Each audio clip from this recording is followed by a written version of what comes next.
seriously unnerving.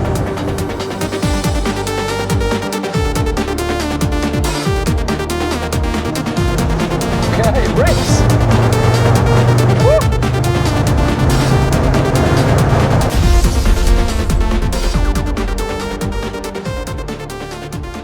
Hello and welcome back to the channel. Today we are going on the dyno, so don't worry if you're after your dyno content, your dyno fix. We are on the dyno with this TD5 110. So quite a muddy bay on this one. Obviously it's used. People with these Land Rovers, you know, and sort of style of tyre, they do like to go off road and use them for fun. So what this one's in actually for today is one of our GTB450 turbos. I've got it on the bench, but it's now out of the packaging, so I'll not show you it just right now.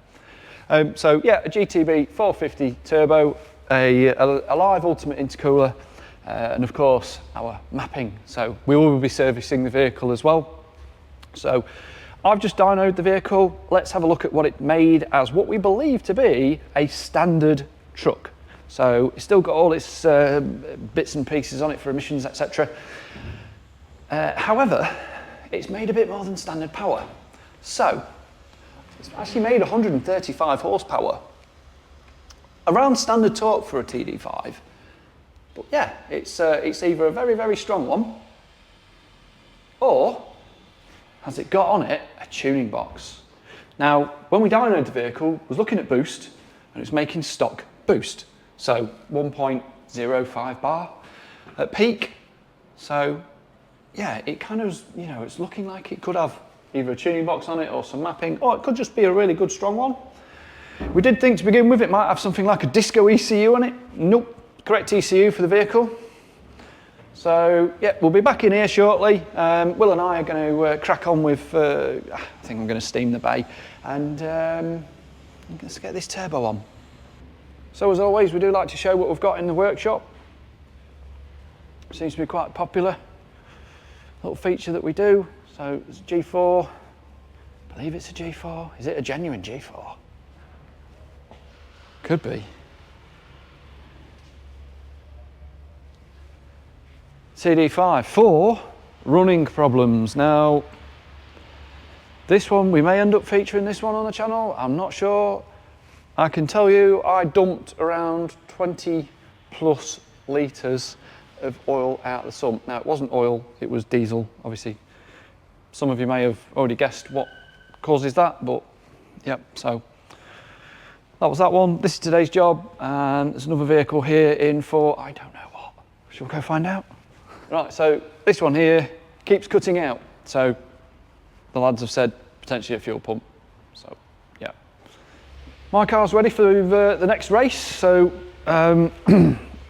if you do watch the channel on a regular basis, you won't see me at the at Belver Castle, however you pronounce it, at the LRO show. I'm racing this, albeit Brands Hatch. So if you don't watch the Saxo videos, there's a lot of fun.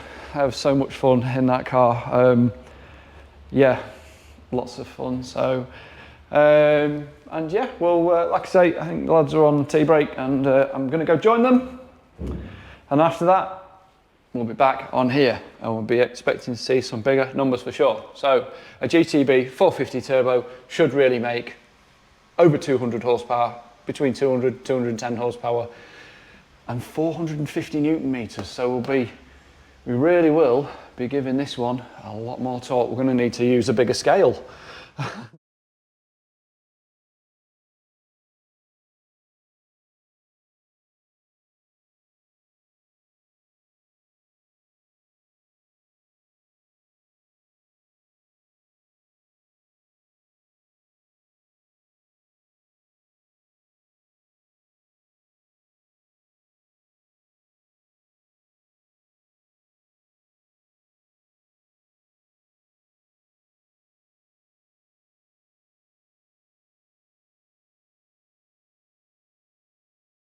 Right, so turbo fitted, intercooler fitted.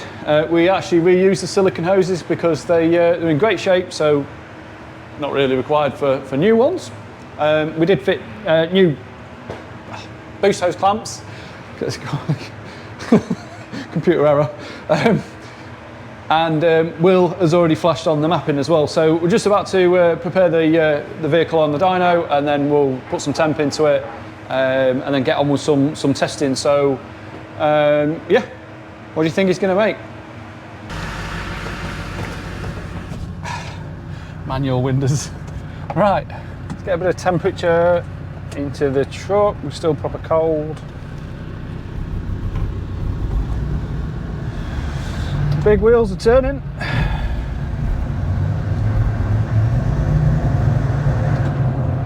It's Will. Willie. He's brought the laptop. The other one's gone flat.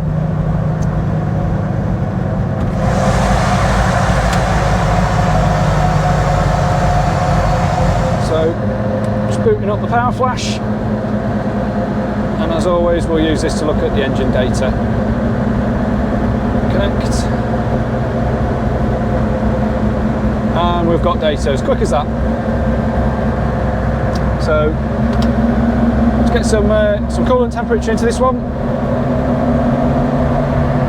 before we start leaning on it with a bit of boost. So yeah, looking back at the original graph, 135 horsepower, 309 Newton meters of torque is what it made standard. So GTB450 spec now. That's sports exhaust, ultimate intercooler, GTB450 turbo, and the mapping of course as well. So this one does have an ITG air filter, so a drop-in panel filter in the stock airbox.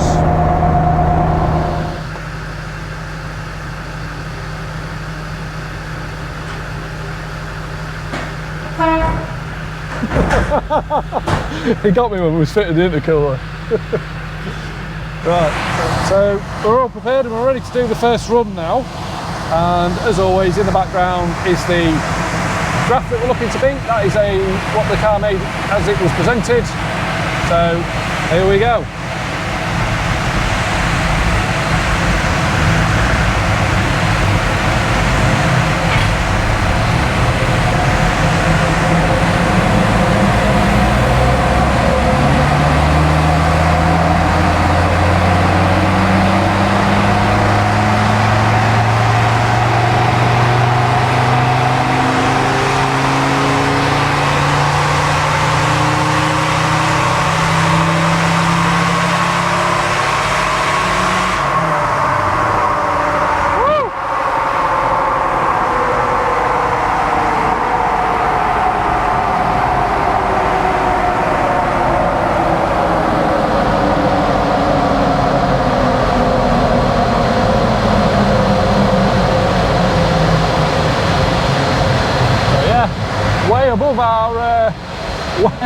Way above our target figure there, 215. Wow.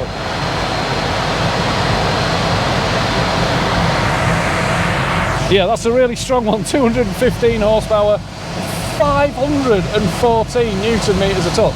Now, going back to when we first tested this, I said, and it was a standard map, that this is a strong one. Well, yeah, wow. I'd really like to see the 550 turbo on this one. Wow. So yeah, sometimes you get a good one, and I think today is one of them days. Right, I'll save that run. I'm just off screen. I'm just looking at the data. Boost look absolutely mint. Do a few more runs, and we'll do some runs from outside so you can see how clean the exhaust is as well at that power. Right, so on the camera screen we have the graph that this has just produced. So we're looking to beat that, just to see if it's consistent at least. Really strong figures.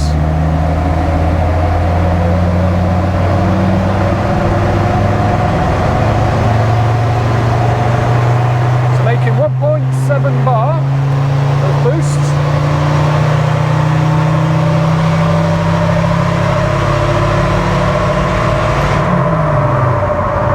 pretty much made the same figures it had done previously, so a bit of wobble from the wheels.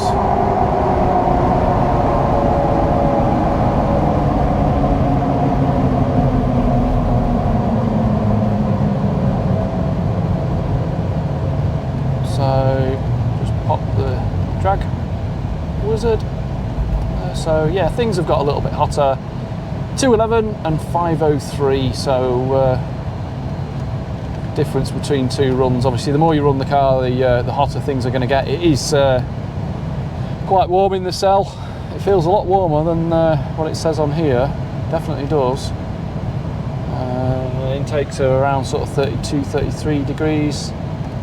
So I'll just save this one.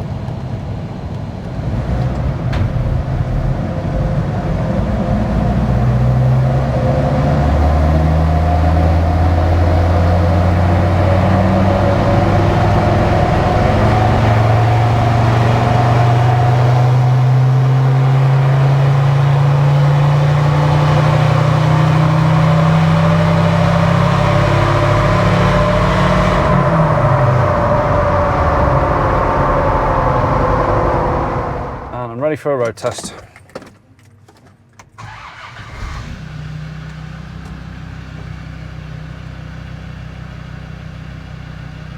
Just set the power flash login. So the goal now after the mapping, I mean that went extremely well, is to go out and make sure that it fuels and boosts correctly on the road, that it don't feel weird,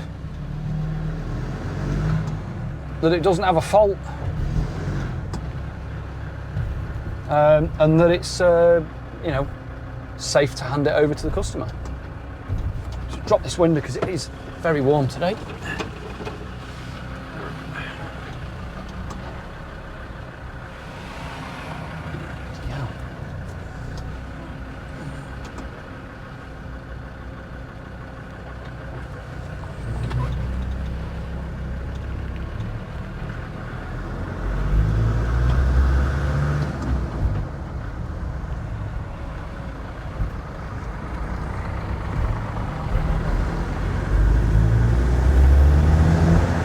Got good response from the bottom end. You can tell that the vehicle's got massive wheels and tyres on it. You can definitely tell that.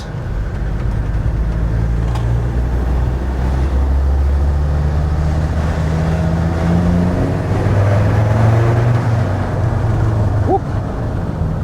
Yeah. Not bad.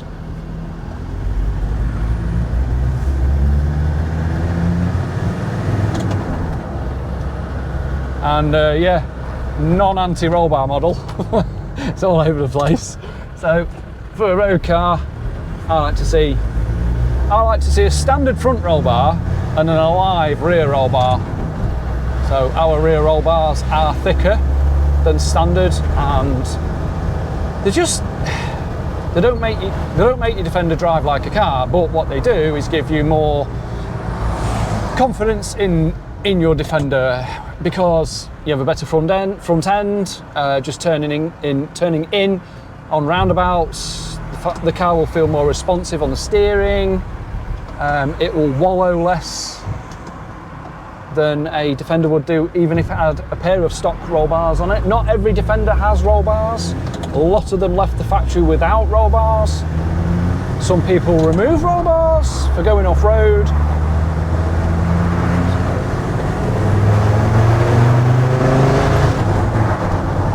That's good.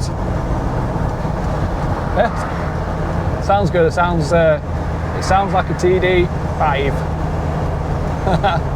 Yeah, TD5. Right, so we'll take it up the bypass. So handy, like quarter of a mile away from the Louth bypass. I wonder how many Defenders I've driven up the Louth bypass. Probably quite a lot.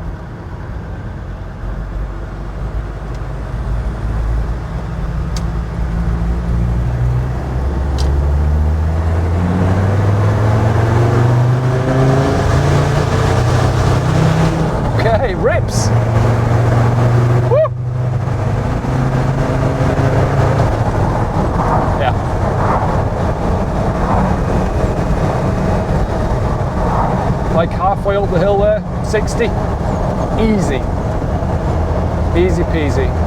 Probably more because of the size of the tyres. I'd imagine the speedo's probably out.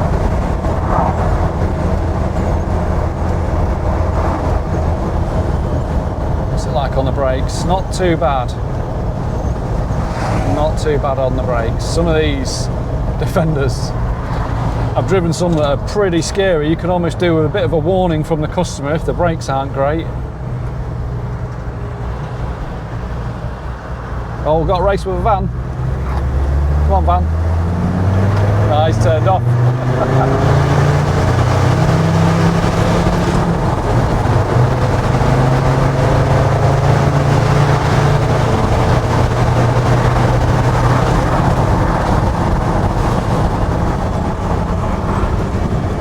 So, have you been watching our channel recently? If you're new, welcome to the channel. If you're not new and you're a subscriber, thank you. Have you been enjoying the content? The open day was good fun. I dynoed, I think, 10 cars in one day.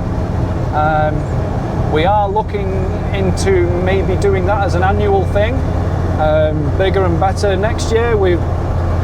Myself and the boys have been talking about what we could possibly do to improve that. Hopefully you've been enjoying the channel with Martin's racing, my own racing as well, of course. I know I have a lot of Saxo fans that are not into Land Rovers but are telling me that they've been watching a few of the videos, so that's always good. So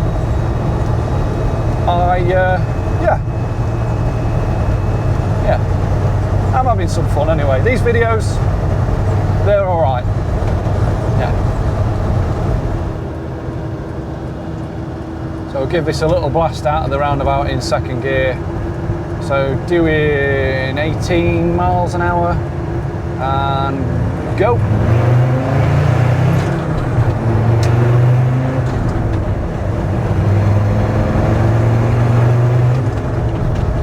So good. Just short shifting there, loads of torque, no need to rev it out if you don't want to. Wheel wobble slightly unnerving. Right then, so just having a look again at those results from the map. So we ended up with 215 horsepower and 514 Newton meters. So yeah, really strong, that one. Delivered absolutely lovely on the road, nice and smooth, plenty of power low down. As you can see, we're 500 Newton meters before 2000 RPM, so really strong at that. Bearing in mind that, yeah, 300 Newton meters is here. This is where a stock Defender Td5 would generally be torque-wise. So, yeah, massively up on what it was when it came in this morning.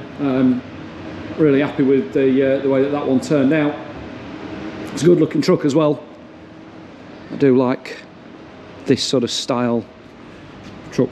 So whilst the wheels and tyres are quite difficult for, well, I would say they're quite difficult to live with, what with the unbalancing of the wheels, but definitely looks the part, doesn't it?